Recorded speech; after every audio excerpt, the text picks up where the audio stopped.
Alright, we're going to be rebuilding this toilet. You can look down inside here and see all the lime where it had been leaking, and you can see the water moving where it has been leaking. You look down inside here, you can see the flapper is warped. See how it's kind of rippled? It don't look right. Oddly enough, they had this flush valve on almost backwards, I guess. Normally I see them on the other side, but whatever, it works. It's got a old fill valve that they call a ball cock. We're gonna put in a fluidmaster. They seem to be the best. I really like them a lot.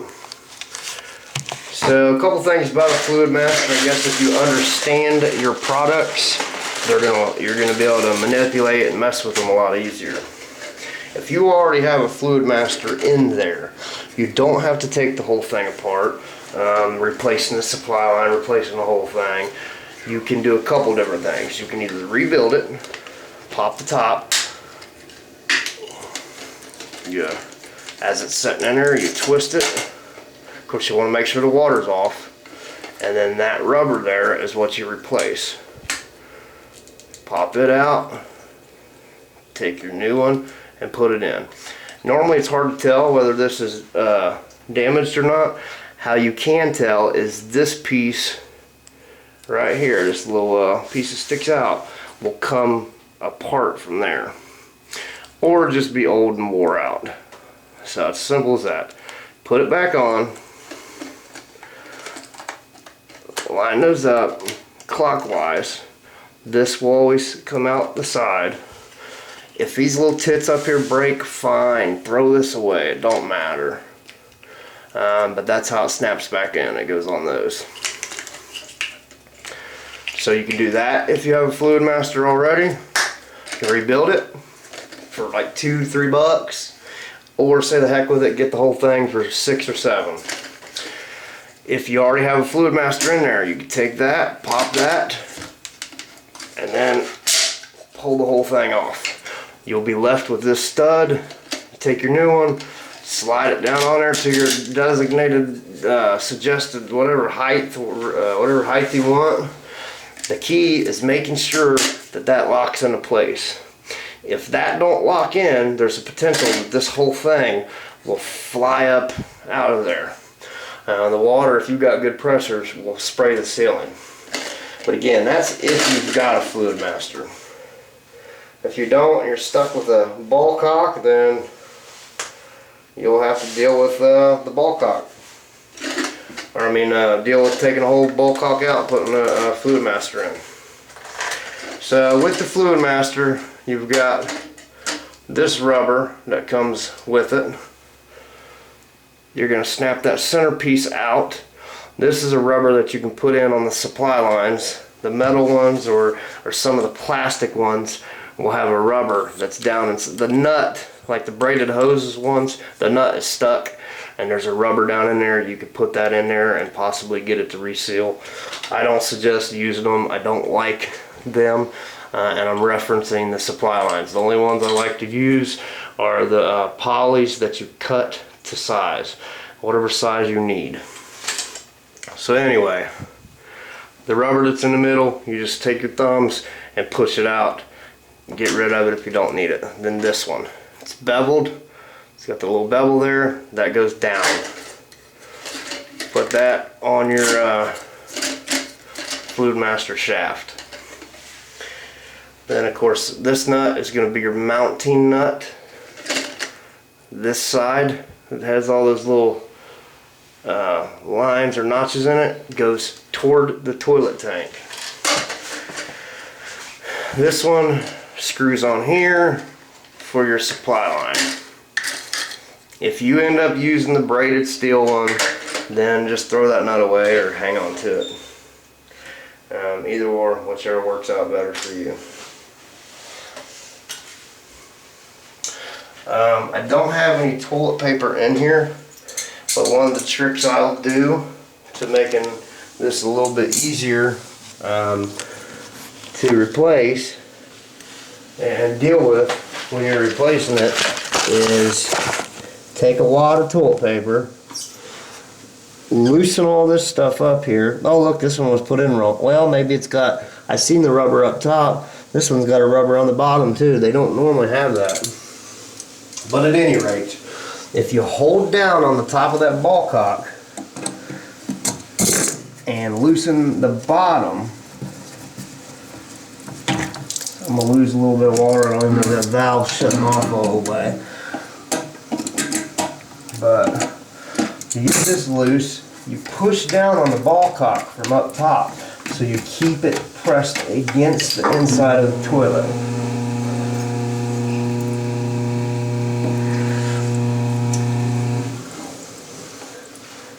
Then what you do is, this is set up all kind of different.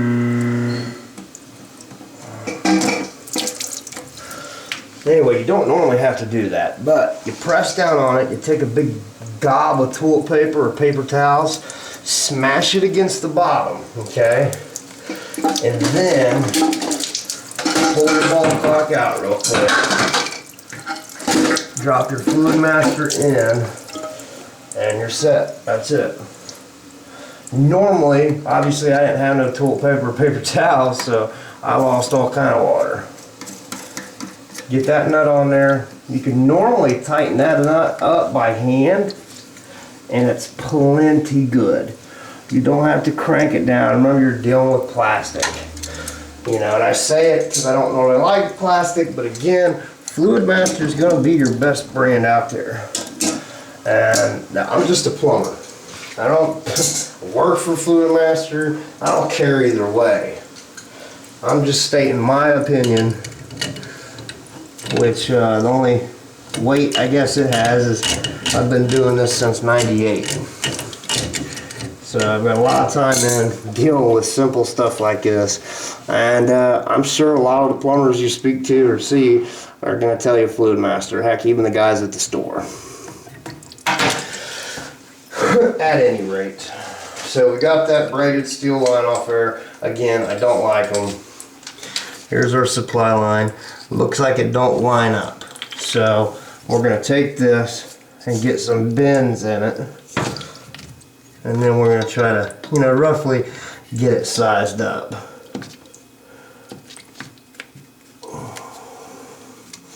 I'm going to measure my cut right at the bottom of these threads. So I'm going to put my supply line up in there. I'll come over here, I'm going to look at it about right there, and that's where I'm going to cut it at. You can use a steak knife, you can use wire cutters, razor knife, anything to cut that.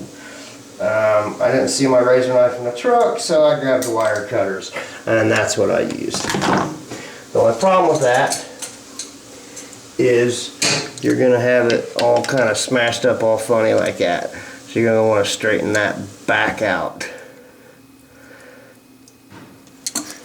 Hey Matt, can you grab my wad of keys off the doghouse? I need a ferrule. Oh, yep.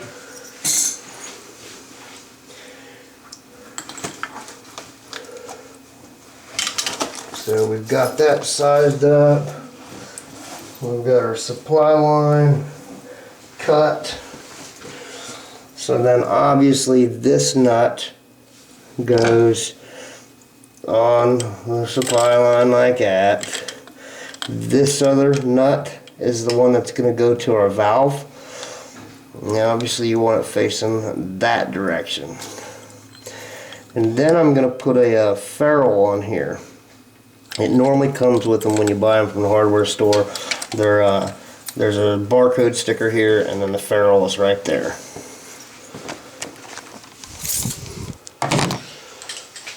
So you can tell on the ferrule that they've got a bevel, like a thin side and then a thicker side up top. They're at an angle. That smaller side, or that beveled side, you know, that's angled like that, you're going to want that pointing down. So the thicker side of the ferrule is going to be on the, you know, facing up. That way when you tighten this nut, it smashes that into the plastic, into the valve, and that is your seal. Don't matter how much Teflon you put on the threads that this nut screws onto, if that's leaking, the Teflon's gonna be nothing. Do you need it? No.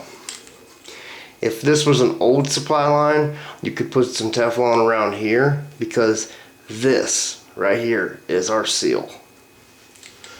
Sometimes it helps understanding how the product works so that you can kind of understand what you're messing with, and what the things that you can do to maybe fix whatever's going on. I always suggest starting with the supply valve side, because those threads are a little bit finer. They're a little finer threads than the fluidmaster.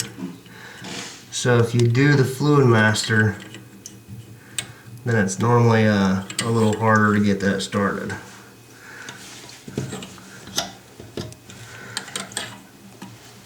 So it's kind of at an angle. I'm going to want to straighten it out. Yeah, make it a little easier. There's water all over the floor right there. So I'm going to kind of want to straighten that out as best I can as I'm tightening that nut up. Okay, so they're both hand tight at this point.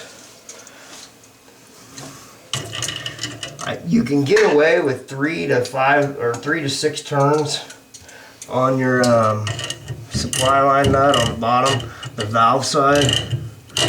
1, 2, 3, 4, 5, 6, and that should be plenty for you. The nut up top, I normally will either tighten up until I hear it squeaking, or I'll give it, once I get it hand tight, I'll give it a, not a full circle, but about at least a half one. I'm gonna go ahead and hit this just a little bit. Remember, I did that hand tight, and then this one I did hand tight. And I'm gonna give it just a little bit. Don't feel tight yet. Right there, it's feeling tight. So I'm gonna leave it there. So now up top, we're left with that. I don't like the position of this, so I'm just gonna grab this whole thing and turn it. It's easy as that. Our fill valve tube is a little high, but no big deal. Let me hand this to you, Matt, and trade your spots.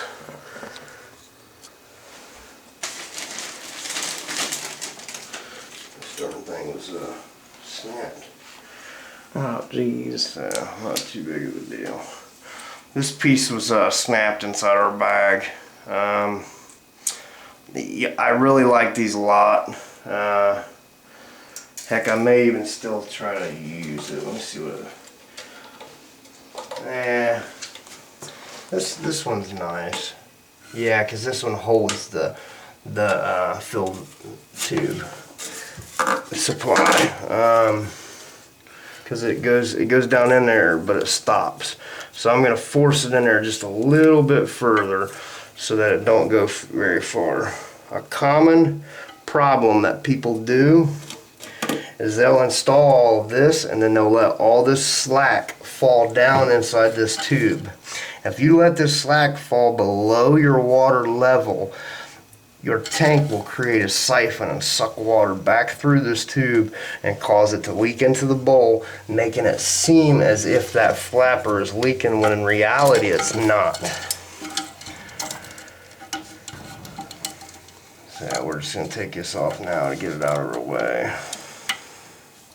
Some old cheapo flapper. But geez, I'd say the flapper was leaking.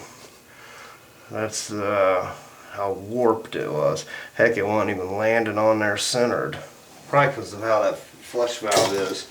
But no big deal.